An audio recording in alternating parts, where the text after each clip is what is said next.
राजा जब कथा स्टार्ट हुई, भक्ति महारानी का दुख दूर हुआ, ज्ञान वैराग प्रसन्न होकर आए। नारद जी ने प्रश्न किया, गुरुदेव कोई पुण्यात्मा व्यक्ति भागवत से तर जाए आश्चर्य नहीं, कोई पापी भागवत सुन के तर जाए आश्चर्य नहीं है। क्या जीवन भर पाप करने वाला व्यक्ति भागवत से तरेगा? हाँ, कितना भी बड़ा पापी क्यों ना हो मैया, भागवत से तर जाता है। ये मानवः पाप कृतस्तु सर्वदा सदा दुराचार विमार्गिगाः क्रोधाग्निदग्धः कुटिलाश्चिकामिनः सप्ताह यज्ञेन कलौ पुनन्ति ते। कितना भी बड़ा पापी हो भागवत से तर ही जाएगा। कोई तरह? हाँ,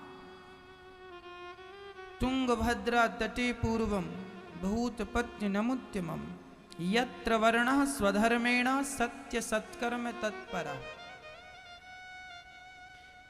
आत्मदेव नाम के एक ब्राह्मण तुंगभद्रा नदी के तट पर रहा करते थे। उनकी पत्नी का नाम था श्रीमती धुंधली देवी। आत्मदेव जी के पास सब कुछ था,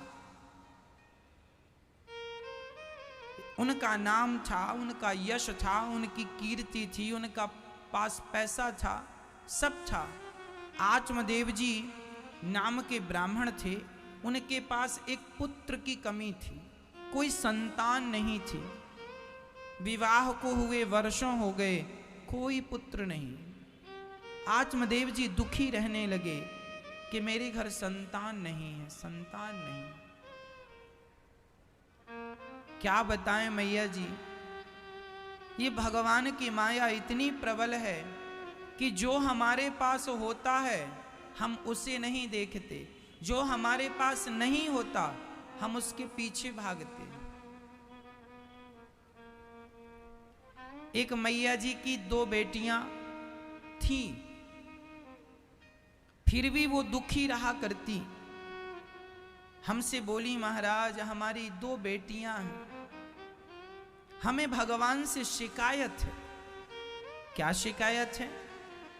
भगवान ने हमें बेटा नहीं दिया, बेटियां दे दी। अरे बेटियां दी, कम से कम एक बेटा तो दे दिया होता। भगवान ने हमारे साथ बहुत गलत किया। हमने कहा, मैया कभी उनको भी देख लिया करो जिनके पास बेटियां भी नहीं हैं। वो चाहती हैं कि काश एक बेटी ही हमारे गर्भ से हो जाती। जो आपके पास है आप उसमें खुश नहीं हैं, जो आपके पास नहीं है उसकी इच्छा करते हुए, उसकी चाहत में आप परेशान हैं, दुखी हैं। जबकि आपको कोई दुख नहीं है पर जबरदस्ती आप दुखी हैं, इसमें कोई क्या कर सकता है? आज व्यक्ति दुखी क्यों है? अपनी इतनी सारी इच्छाओं के कारण वह दुखी हो जाता है। जो है वह पर्याप्त है, जो प्राप्त है, बोलो, जो प्राप्त है उसे पर्याप्त मान लो, प्राप्त को ही पर्याप्त मान लो। लेकिन विडंबना देखो, आज व्यक्ति के पास जो है, आपके पास, मैया आपकी बात कर रहा हूं, आपके घर में एक पुरानी सी साइकिल है, आपके घर में एक पुरानी सी मोटरसाइकिल भी है, आपके घर में एक पुरानी सी कार है, गाड़ी है, आपके घर में पुरानी सी कुर्सी है, पुराना सा सोफा है, पुराने से बर्तन है ना मैया? आपके घर में जो चीज पुरानी हो गई है ना मैया, आपके घर में जो सामान पुराना हो गया है ना, उसी सामान के लिए कुछ लोग अभी भी तरस रहे हैं। आज भी ऐसे लोग हैं जो सोच रहे हैं कि पुरानी साइकिल ही हमें मिल जाए तो हमारी यात्रा आसान हो जाए। कुछ लोग आज ये सोच रहे हैं कि नई मोटरसाइकिल नहीं खरीद पाए, पुरानी ही मिल जाए। जो आपके घर में कबाड़ हो गई है, उसी की अभी किसी को जरूरत है। पर आप प्रसन्न कहां हैं? आप संतोष कहां रखते हैं? आपको लगता है मेरे पास तो भगवान ने कुछ दिया नहीं। अरे जितना तुम्हें दिया है, आज उतने के लिए जमाने में लोग तरस रहे हैं। ये बताओ मैया, सच्ची बताना, आपके घर में जितना कुछ है, इतना भी अभी बहुत लोगों के घरों में नहीं है। सही है या गलत है? आपके पास अभी जो जो विधाता ने दिया है, वो अभी औरों के पास नहीं है। उनसे आप अच्छे हैं, लेकिन भगवान को अपना मानने में क्या बुराई है? और बेटों को क्या करोगी पाकर? दे दें भगवान अच्छा है, ना दें तो रोने की जरूरत नहीं है। मीराबाई के भी कोई बेटा नहीं था तो नाम बता दो। कोई बेटा नहीं था, लेकिन बिना बेटे के भी वो मीराबाई आज सबके दिलों में जिंदा है कि नहीं? वो जो ज्ञान देकर गई है, वो बेटे वाली स्त्रियां भी तो नहीं, माएं भी तो नहीं दे सकती। जो बिना बेटे वाली वो मीरा देकर चली गई। फर्क नहीं पड़ता मैया कि तुम्हारे बेटे कितने हैं, फर्क पड़ता है इस बात से तुम्हारा प्रभु से प्यार कितना है, भगवान से प्यार कितना है, ईश्वर से प्यार है तो आपका सब कुछ सफल है। कौन पूछता है तुमसे कि तुम्हारे कितने बेटे हैं? जरा बुढ़ापा आने दो। जिनके बेटे हैं, उनके बेटे ही कौन गिलास भर पानी दे रहे हैं अपनी मां को? क्या करोगी तुम बेटों का? 2 रोटी की भी आज उम्मीद नहीं है बेटों से।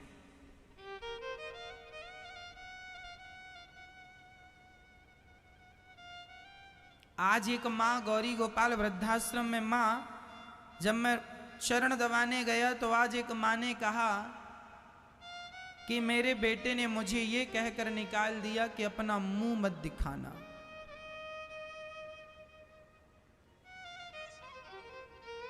एक बेटा अपनी माँ को ये कहकर निकाल देता है, मुंह मत दिखाना।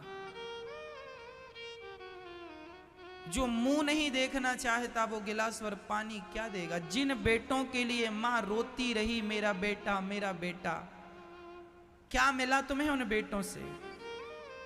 और तुम 2 नहीं 10 पैदा कर लो, क्या अमर हो जाओगी बेटा पैदा करके? हाँ, क्या मिल जाएगा? ये संसार की जो इच्छाएं हैं, इन इच्छाओं का कोई अंत नहीं है मेरी माँ। यही माया है। कोई बेटे में उलझा पड़ा है, कोई पैसों में उलझा पड़ा है, कोई एटीट्यूड अहंकार में उलझा पड़ा है। ये सच्ची बताएं, यही माया है। भगवान की माया यही है। आप माया में ही उलझे पड़े हैं। बेटा बेटी, धन दौलत, मेरा मेरी, यही तो माया है। इस माया के चक्कर में ना उलझ जाना।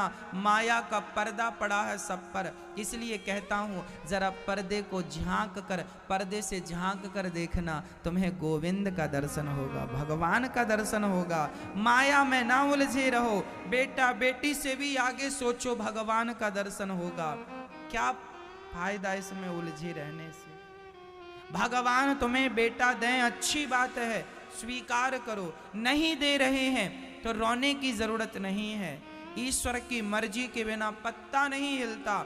उनकी मर्जी है तो दिया, नहीं है नहीं दिया। जो नहीं दिया कोई बात नहीं, खुश रहो, उस हाल में भी खुश रहो। बहुत लोग हैं जिनके बच्चे नहीं, उनमें मीराबाई भी एक है, उनमें यशोदा मैया भी एक है।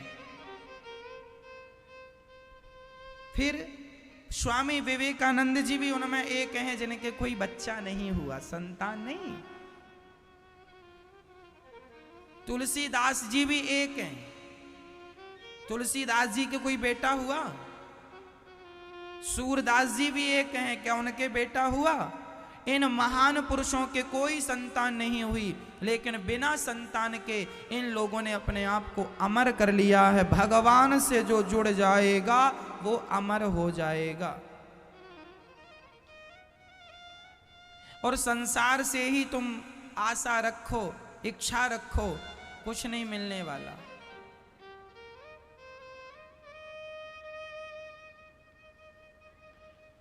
आत्मदेव जी को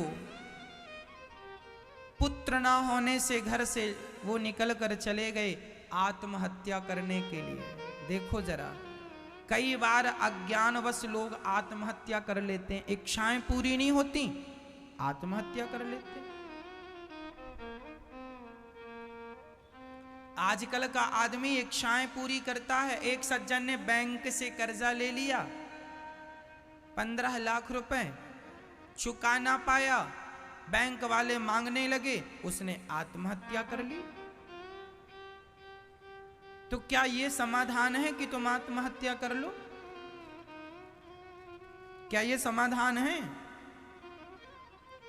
इसलिए हम आपसे कहा करते हैं, अपनी इच्छाओं को कम कर लो। यदि सुखी होना चाहते हो तो अपनी इच्छाओं को कम कम। जिनकी, अब आप उत्तर देना, मेरा सवाल आपसे है, बताओ, जिनकी इच्छाएं बहुत ज्यादा हैं वो लोग सुखी हैं, या जिनकी इच्छाएं खत्म हो चुकी हैं वो लोग सुखी हैं?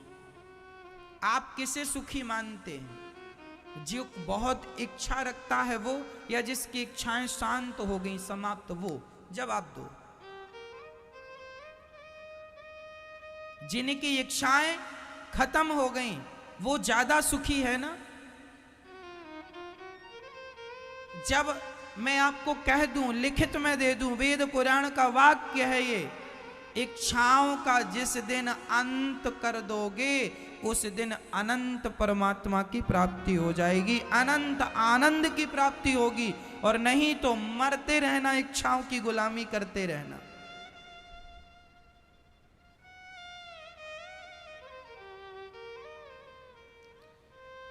आत्मदेव जी जंगल गए, एक संत जी ने उनसे कहा, क्या चाहते हो?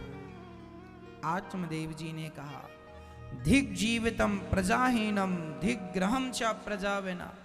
धिक्कार है मेरे जीवन को। संत ने कहा, ना ना ना, राजा सगर के 60,000 बेटे थे।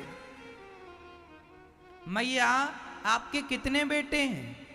एक है, दो हैं, तीन है, 4, 5, 6, 7, 8, ज्यादा से ज्यादा 10 बेटे होंगे आपके, ज्यादा से ज्यादा 20 बेटे होंगे आपके, ज्यादा से ज्यादा 40 बेटे होंगे आपके। राजा सगर के 60,000 बेटे थे। राजा सगर के कितने बेटे थे?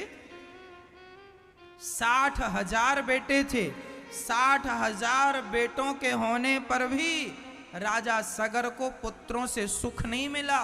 60,000 बेटे अपने बाप को सुख ना दे पाए, तो तुम्हारा एक ही दे देगा? अच्छा है, भगवान करे तुम्हारा एक बेटा तुम्हें खूब सुख दे, हमें प्रॉब्लम नहीं है। अच्छा है आपका बेटा आपको सुख दे, लेकिन उससे सुख की उम्मीद ना रखना। वो सेवा करे, उसका धर्म है कि वो माँ बाप की सेवा करे, पर आप इच्छा ना रखो। क्या धृतराष्ट्र के 100 बेटे धृतराष्ट्र को सुख दे पाए? बोलो। क्या रावण के 1,00,000 बेटे रावण को सुख दे पाए? रावण 1,00,000 बेटों का बाप था, 1,00,000 पूत, 1,25,000 नाती। 1,00,000 बेटे थे, 1,25,000 नाती थे रावण के। 1,00,000 बेटों से भी क्या रावण सुख पाया? चलो इनकी छोड़ दो, जिनके बेटे स्वयं भगवान राम थे, क्या इनके पिता श्री दशरथ जी को पुत्र से सुख मिला? आखिरी समय तड़पते तड़पते मरे कि नहीं, राम के वियोग में? हाँ या ना? फिर बेटा यदि भगवान भी होगा तुम्हारा, तो बेटे से सुख किसे मिला है? श्रवण के माँ बाप को क्या बेटे से सुख मिला? श्रवण अपने माँ बाप को कंधे पर बिठा के चारों धाम कराता था, लेकिन आखिरी वक्त में जब श्रवण मारा गया तो श्रवण के लिए तड़प तड़प कर माँ बाप मर गए कि नहीं? बोलो। बेटों से श्रवण के माँ बाप ने भी सुख नहीं पाया, वो भी बेचारे तड़प तड़प कर मर गए। पुत्र से स्वयं दशरथ जी ने भी सुख नहीं पाया, तो पुत्र से तुम और हम सुख जो देख रहे हैं, ढूंढ रहे हैं, आप लोग अपने बेटों से जो सुख की कामना करती हो ना मैया, यह इच्छा ही तुम्हारी सबसे बड़ी गलती है। क्यों करती हो?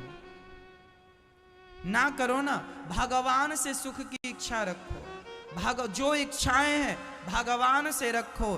बेटा बेटी कोई सुख नहीं देता, तुम्हारे जीवन के पाप तुम्हें अकेले भोगने पड़ेंगे। बुढ़ापे में बेटा चलो पानी भी देगा, चलो बुढ़ापे में बेटा तुम्हें रोटी भी देगा, तुम्हारी सेवा भी करेगा, पर बुढ़ापे में जो तुम्हें दर्द होगा, कष्ट होगा, पीड़ा होगी, वो पीड़ा तो तुम्हें अकेले ही भोगनी पड़ेगी, उसको तो बेटा नहीं भोग सकता। तुम्हारी कमर में दर्द है, घुटनों में दर्द है, बुढ़ापे में जब आदमी परेशान होता है दर्द से, तो वो दर्द अकेले आपको ही भोगना पड़ेगा, हमें ही भोगना पड़ेगा। बच्चे पानी दे सकते हैं, रोटी दे सकते हैं, दवाई दे सकते हैं, दुख नहीं बांट सकते ना मैया। कि बांट लेंगे, तुम्हारा दुख भोग लेंगे बच्चे। इसलिए भगवान से नाता जोड़ लो। भगवान ही हमारे हैं, सुनेंगे तो वही सुनेंगे। बेटा तुम्हारे बगल में सो रहा होगा और मौत का समय निकट आएगा, तो बेटे को पुकारने के लिए भी तुम्हारे पास समय नहीं होगा। पड़े पड़े मर जाओगे, भले बेटा बगल में सो रहा हो। क्या आदमी बगल में सोता हुआ मर जाता बगल वाले को पता चलता है आजकल? फिर इसलिए तुम्हारे मरते समय सब सोते रहेंगे मैया। यदि कोई जाग रहा होगा तो केवल भगवान जाग रहे होंगे। इसलिए उन्हें पुकारो जो जाग रहे हैं, इन्हें क्या पुकारते हो जो सो रहे हैं। इसलिए नाता एक राम जी से, दूजा नाता तोड़ दे, आशा एक राम जी की, दूजी आशा छोड़ दे। उस परमात्मा को याद कर लो, इसी में हम सबकी समझदारी है, सबकी भलाई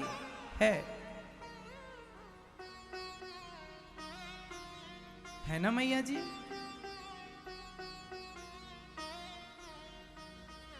प्रिय भक्तों, अब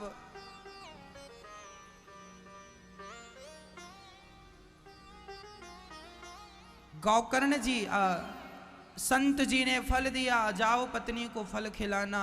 आत्मदेव जी ने धुंधली को फल दिया, धुंधली ने खाया नहीं और खिला दिया गौ माता को। मैया, जो भाग्य में लिखा है उसे कोई नहीं टाल सकता। एक संत जी ने आत्मदेव जी को फल दे दिया कि तुम्हारे चलो भाग्य में बेटा नहीं है, पर संत कृपा से बेटा होगा। लेकिन दुर्भाग्य देखिए कि धुंधली ने वही फल गाय को खिला दिया, खाया नहीं। जो भाग्य में नहीं है उसके लिए तुम कितना भी प्रयास कर लो वो नहीं मिलेगा, और जो भाग्य में होगा वह भाग कर आ जाएगा। भाग्य में है तो भाग कर आएगा, और भाग्य में नहीं है तो आया हुआ भी भाग जाएगा। लिखा किस्मत का मिटता नहीं मिटाने से, लिखा किस्मत का मिटता नहीं मिटाने से। समय को काट लो भैया किसी बहाने से, समय को काट लो। जो लिखा है वो मिलके रहेगा।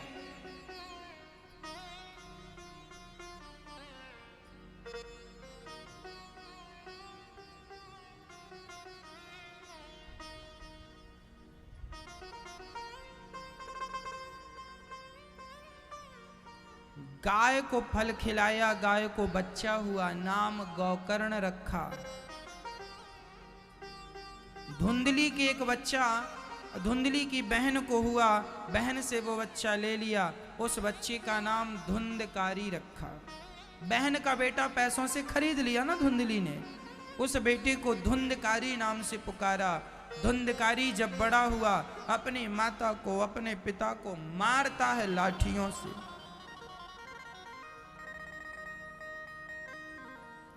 आजमदेव जी सिंगल थे ना, अच्छे थे, बुढ़ापे में भजन करते कल्याण, लेकिन उन्हें बेटा चाहिए था, बेटा मिला है, लाठियां मारता है।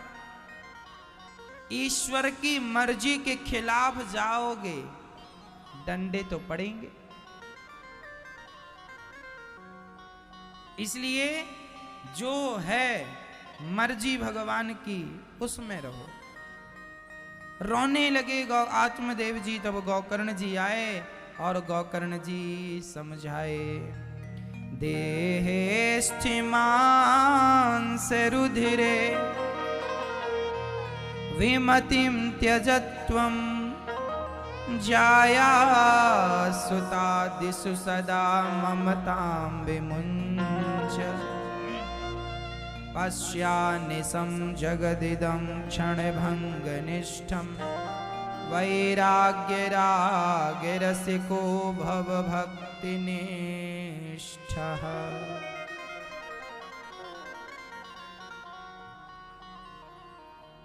समझाने लगे गौकर्ण जी, पिताजी मत रोइए। आत्मदेव जी रोने लगे, मेरे बेटे ने मुझे मारा है, मैं इस बेटे के लिए रो रहा था कि भगवान बेटा दे दो, और आज ये बड़ा होके मुझे मारता है। सच्ची बताऊं मैया, दुश्मन तलवार से मारे तो दर्द नहीं होता, पर कोई अपना प्रेमी पुष्प फेंक कर भी मार देना तो बड़ा कष्ट होता। जिसे पाल पोस कर बड़ा किया वही मारने लग जाए तो फिर बड़ा कष्ट होता है। अपनों का दिया हुआ दर्द गैरों के दर्द से ज्यादा दर्दनाक होता है। एक बार लोहा और सोना आपस में मिले। लोहार के घर लोहा पिटता है, सोनार के घर सोना पिटता है, पिटाई दोनों की होती है। एक दिन सोने ने लोहे से कहा, यार पिटता तू भी है, पिटता मैं भी हूं, पर तू चिल्लाता बहुत, तू बहुत शोर करता है। लोहा आवाज ज्यादा करता, और सोने जी कब पीट लेते हैं सोने को पता नहीं चलता। तब लोहे ने कहा, भैया सोना, मैं चिल्लाता इसलिए हूं कि मुझे पीटने वाला और तुम्हें पीटने वाला जरा उसे समझना होगा। क्या तुम सोना हो और सोने को पीटने वाला होता है लोहा, लोहे की हथौड़ी से सोना पिटता है। सोने को पीटने वाली हथौड़ी लोहे की होती है। सोने को दर्द इसलिए नहीं होता क्योंकि उसे दूसरा पीट रहा है, पर लोहा बोलता है मैं इसलिए चीखता हूँ कि लोहे को लोहा ही पीटता है। अपनों की चोट खाकर कौन नहीं चीखता, मैं भी चीखता हूँ। अपनों ने लूटा है मुझे, गैरों में कहाँ दम था। मेरी कश्ती तो वहाँ डूबी जहाँ पानी कम था। अपनों ने लूटा है हमें, अपनों ने मारा है, गैरों में कहाँ दम था। राम जी को वनवास गैरों ने थोड़ी भेजा है, अपनों ने तो भेजा है। आज हम घर परिवार में जितने झगड़े देखते हैं, आज जितने भी दुख दर्द देखते हैं, वो कोई गैरों से थोड़ी मिलते हैं, अपनों से मिलते हैं। अपनों ने लूटा है। झांसी की रानी के किले में यदि अंग्रेज घुसे तो अंग्रेजों की क्या ताकत थी कि उसके किले में घुस जाएं। अपनों ने लूटा है, गद्दारी अपनों ने की है, अपनों ने लूटा है हमें, गैरों में कहां दम था।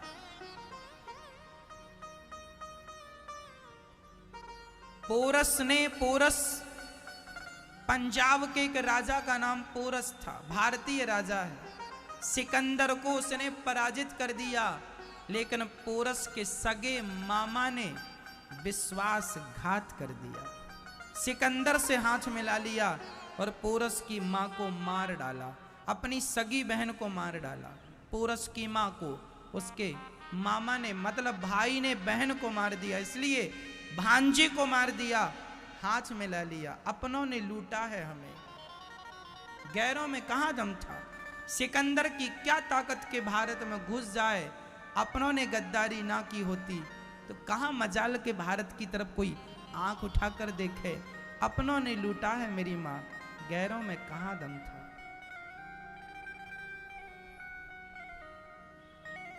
इसलिए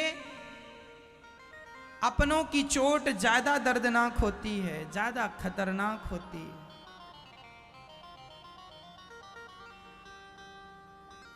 आत्मदेव जी रोने लगे, तब गोकर्ण जी समझाने लगे, पिताजी मत रोइए, ये शरीर किराए का है, आज यहां हो छोड़कर जाना पड़ेगा।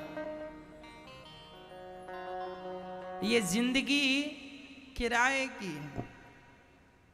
और देखो मैया, आप लोग कहते हो ये बेटा मेरा है, ये पत्नी मेरी है। अरे बेटा और पत्नी की तो छोड़ दो, क्या ये शरीर भी तुम्हारा है? यदि शरीर आपका है तो आंखों में कम दिखने लगा, आपने रोका क्यों नहीं? कानों में कम सुनाई पड़ने लगा, रोका क्यों नहीं? हाथ पांव कमजोर हो गए बुढ़ापे में, रोका क्यों नहीं? अरे शरीर भी तुम्हारा नहीं है और तुम कहते हो ये मेरा है, यही तुम्हारा अज्ञान है। ये क्या है आपका? अज्ञान। शरीर भी तुम्हारा नहीं था और तुम सारी दुनिया को अपना अपना कहते रहे। इसलिए ना संसार को अपना कहो, ना शरीर को अपना कहो, केवल भगवान को अपना कहो। वो आपके हैं, बाकी ये कुछ आपका नहीं है। उन्हें अपना मान लो, बना लो तो बन जाएंगे वो, नहीं बनाओगे तो वो भी तुम्हारे नहीं बनेंगे। सांसों का क्या भरोसा, सांसों का क्या भरोसा, रुक जाए चलते चलते, रुक जाए चलते चलते। सांसों का क्या भरोसा, सांसों का क्या भरोसा, रुक जाए चलते चलते, रुक जाए चलते चलते। सांसों का क्या भरोसा, सांसों का क्या भरोसा, क्या भरोसा है इस जिंदगी का, साथ देती नहीं ये किसी का। श्वास रुक जाए चलते चलते, शम्मा बुझ जाए जलते जलते, दम निकल जाए आदमी का, क्या भरोसा है इस जिंदगी का। इसलिए भगवान से नाता जोड़ने में विश्वास रखा करो। संसार से रिश्ते नाते जोड़ के क्या पालोगे? क्या पा लिया तुम्हारे बाप दादों ने और तुम क्या पालोगे?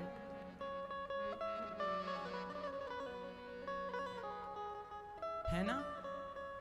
इसलिए हम कहा करते हैं कि सेवा किया करो। भगवान को खुश करना है, अपना जीवन सफल बनाना है, तो सेवा करो। सेवा कैसे करें? सामने वाले व्यक्ति को भगवान मानकर उनकी सेवा करने लग जाओ। ये भगवान है।